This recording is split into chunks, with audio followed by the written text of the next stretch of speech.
Hi, my name is Joshua Pacal. I am a tutor here at the San Jose State University Writing Center, and today I'm going to be conducting a workshop with you on muscle verbs for good writing.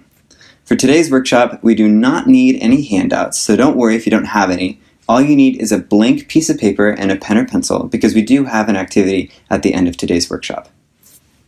So let's begin by setting a few objectives. Today, we want to make sure that students are able to write clearer and more concise sentences by learning about nominalizations, ensuring that the main characters are performing their actions in a sentence, understanding passive voice, and using strong, meaningful verbs. Now, I know that doesn't all make sense right now, but I promise that will all make sense by the end of today's workshop. So before we get too far ahead of ourselves, let's make sure we're all on the same page with our basic parts of speech. Nouns are a part of speech commonly defined as people, places, or things. Nouns address the who or the what of the sentence. Verbs are a part of speech that convey action, so talking, walking, running. They also convey a state of being, like to be or exist. A super basic sentence would be something like, the dog barked. The noun of the sentence would be dog, and barked would be the verb. Let's jump into nominalizations. What is a nominalization? Nominalizations occur when a writer turns a strong verb into a noun. And when this happens, the strong verb is typically replaced with weak verb. So what do I mean by strong verbs and weak verbs? Well, a strong verb, it presents a sense of character and specificity, like intend or explode. They add a lot of content to your sentence, and they're very easy to visualize. Weak verbs, by contrast, are vague, and they lack depth. So good examples of these would be is, are, or seems. And this is not good. We don't want this to accidentally happen in our writing because we want our writing to be clear, concise, and have a lot of character. So here are some examples of a nominalization. If I said, my plan is to go shopping after school, the subject noun is plan, and the verb is is. Is does not have a lot of character, and plan is really not the subject of the sentence. A good way to revise this would be to say, I plan to go shopping after school. I becomes the noun, and plan becomes the verb, which is much stronger than is. Another example would be to say, Jim's intention is the completion of the marathon. So right now, the noun is intention, and the verb is is. Is, again, is not a good verb to use, and intention is a good verb to use, but it's the noun right now. So to change that, we would say Jim intends to complete the marathon. It's much more clear, concise, and adds more character. Now that we know what a nominalization is, our goal is to figure out where these are happening in our own writing. So this next section, we're going to talk about 4 clues to help you understand when you are committing nominalizations and easy ways to fix them to improve your sentences. So this is finding nominalization in your writing. So our first clue is when a verb is turning into a noun. You want to locate verbs that are functioning as nouns and then turn them back into action words. Here are the 2 main ways you can spot it. Number 1, you would look for words with noun endings, specifically tion or ment. You would also want to look and see if an article is preceding that word, an article being a, an, or the. If these 2 things are happening, it's possible that you have a verb that's functioning as a noun. Here's what that looks like. If I said, the detective conducted an investigation of the crime, investigation is working as a noun, but it probably could be a verb, a very strong verb. So we notice the an, and we notice the tion, so we know there's a nominalization. We can say, the detective investigated the crime, and improve our sentence.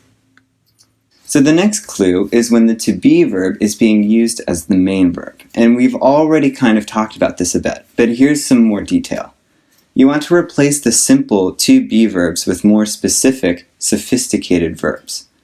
So if I said the hope of the student is to earn grades, is operating as my verb for the sentence, and it doesn't have a lot to say. We would want to change that and say the student hopes to earn good grades. Now the verb is hopes, and it has a lot more character and specificity. We also are changing the subject back to student, and student is the main character of the sentence, but more on that later. Clue number 3 is passive voice. So what is passive voice? When a writer uses passive voice, the main character of the sentence is not performing an action. So what we mean by this is that a noun is someone doing something, or something doing something. And if the noun isn't doing something, it's possible that you have your verbs and your nouns mixed up. And that leads to a much more muddy, confusing sentence. Here's an example of a passive voice sentence. If I say, the door was closed by Jen, my subject noun is door, but door isn't doing anything. So you would have to say door was closed. This is passive voice. The real person that's doing something is Jen. So Jen is actually the subject noun of the sentence, or maybe the more appropriate subject noun. So to change this into a more active voice, we can say, Jen closed the door. Here's another example. The exploitation of the workers was caused by the greedy owners. So already we know from clue number 1 that exploitation has an article in front of it and a tion at the end, so there's already something going on there. But exploitation isn't doing anything. Exploitation ought to be the verb. So who is doing something? That's how we figure out what the subject noun is. So we instead can say greedy owners exploited the workers. The greedy owners are the ones doing something. They're the ones exploiting. So they're the most fitting subject noun for the sentence. And exploited is much more fitting as a verb than it is as a noun. So that's clue number 3. I do want to make a brief note before we continue. Passive voice is technically not an error, and it is often used deliberately. Here are 3 examples of what that looks like. Number 1, in scientific writing, the specific scientist behind the study is not important. So scientific literature often uses passive voice to focus in on the research rather than the person conducting the research. Number 2 is sometimes the main actor or character of the sentence is unknown. So you have to use passive voice to draw attention to something else. And number 3, the writer can often deliberately avoid assigning blame or responsibility to a character. And this one's a little bit more unique, so here's an example of what that looks like. I could say, Joe cost the company $400. This sentence is focusing in on Joe as the noun, blaming Joe for the mistake of the company. Now, if I wanted to say this without drawing attention to Joe and focusing on the mistake, I could say, a mistake was made that cost the company $400. So I am using passive voice by saying was made, but I'm doing it on purpose because I want to draw attention to the mistake rather than whoever committed the mistake. This is an important note for writing in general. The point is to have control of your writing and know that you're doing whatever you're doing on purpose. So passive voice isn't a mistake, but if you're doing it without knowing, you're often complicating and muddying your sentences, and we don't want to have that happen. So our last clue is the missing actor or agent. The actor or agent, in this case, is referring to the person performing the action of the verb. So if the writer omits the actor or the agent, you can easily fall into the nominalization trap. Here's an example. A suggestion was made for a plan for a ski trip. The subject is suggestion, but nowhere in the sentence do we know who is suggesting the plan. This is where the nominalization is taking shape. This is problematic. The subject noun for this sentence is suggestion, so the reader does not know who is suggesting the plan. To revise this, we would include a main actor or agent. So we could say, Jim suggested we plan a ski trip. This adds more clarity to the sentence. Good. I really hope that all of this makes sense, but to make sure that we ingrain it into our minds a little bit more, we're going to do an activity. If you have that piece of paper and that pen or pencil, go ahead and pull those out. We're going to work together to eliminate nominalizations. The way this is going to work is I'm going to show some examples, and then professors, you can go ahead and pause your screen after they're all on the screen. Give your students 5 to 10 minutes to work on this, or just gauge it based off of when they seem to be done, and then we're going to go over the answers together. This is our eliminating nominalizations activity. Here are the instructions. I'm going to show sentences in a moment that have nominalization. We're going to try to revise them and make the sentences better. So if a sentence is missing an actor or an agent, create one to include in your revisions. Here's a practice example of what I want you to do. If I give you a sentence like, there is a need for further study of the science curriculum, your job would be to correct the nominalization and write the sentence with more clarity. For this example, I could say, Students need to study the science curriculum further, right? The need is a poor subject noun, and is a poor verb. So we can make need the verb and choose a subject like students. Hopefully that makes sense. Here are the sentences that I want you all to revise. Number 1, the intention of the jury is to reach a decision this afternoon. Number 2, the delay of the flight was caused by the storm. Number 3, it was expected that our collection of the data would be quick. Number 4, the coroner did an examination of the body. And number 5, the entire day was spent with the preparation of favorite recipes for our special family dinner. There may be more than one adjustment that you need to make in order to completely revise these sentences. But now you have all of them in front of you. So teachers, go ahead and pause the video now and press play, and we'll circle back, look at these together when everybody's ready.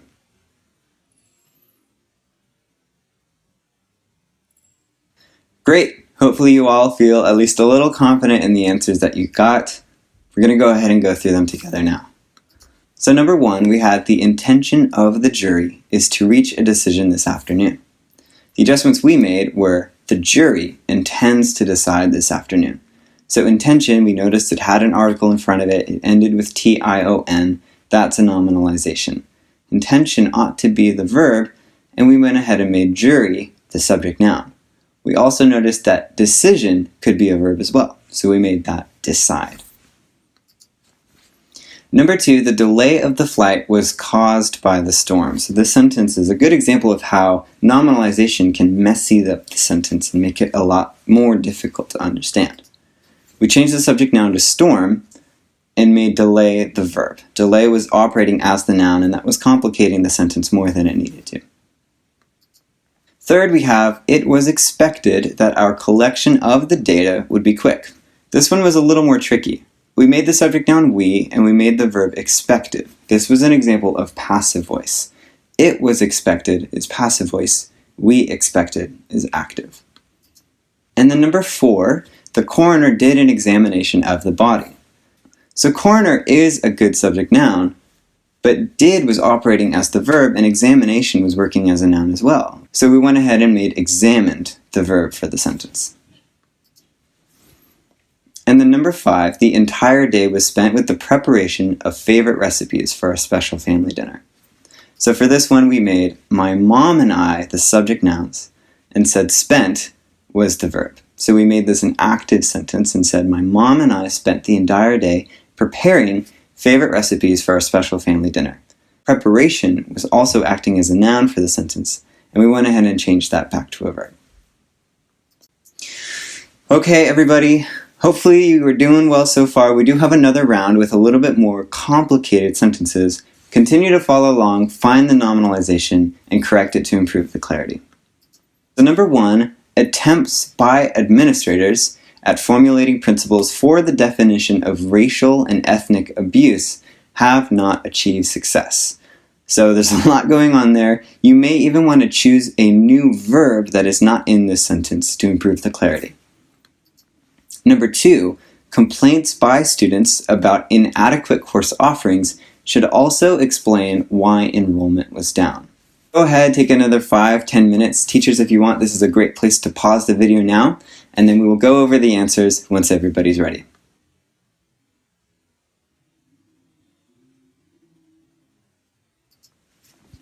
Okay, hopefully that was not too stressful. I know these are complicated, and hopefully when we go over the answers together, it will make a little more sense.